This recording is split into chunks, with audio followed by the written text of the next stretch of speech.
Hello friends,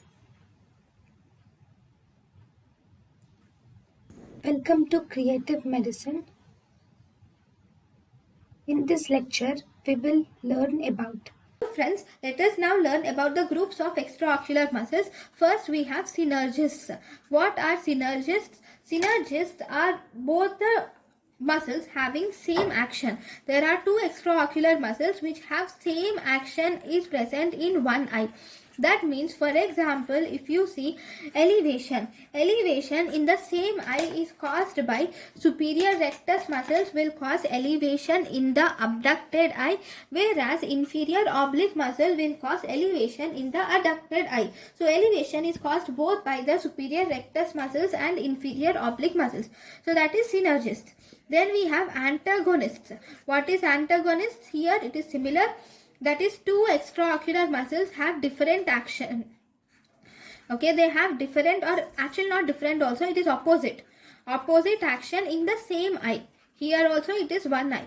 So for example, that means the example is, if you see the, I'll write it here, example is superior rectus will cause elevation, whereas depression is caused by inferior rectus. So both this elevation by superior rectus and depression by inferior rectus occur in the same eye.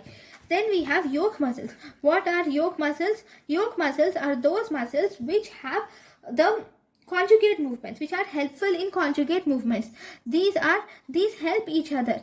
These will help each other in conjugate movements.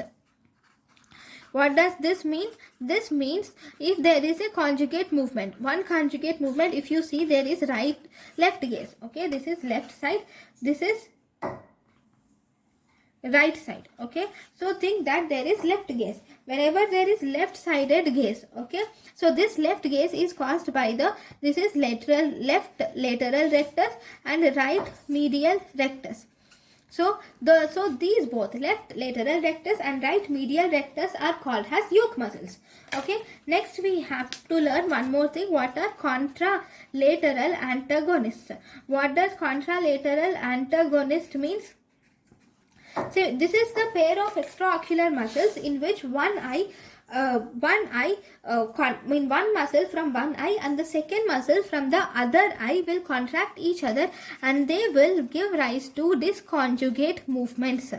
Okay, that means, for example, you have two disconjugate movements, that is convergence, and we also have one more disconjugate movement, that is divergence.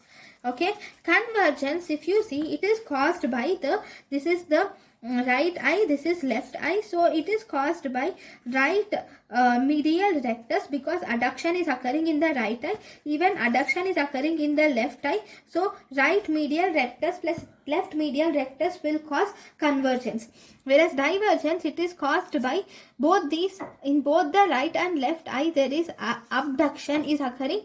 It is caused by right lateral rectus plus left lateral rectus. So the muscles which are involved in the disconjugate movements, the pair of the muscles, they are called as contralateral antagonists. Next, these are the different groups of extraocular muscles. Thank you. Thank you, and thank you for watching.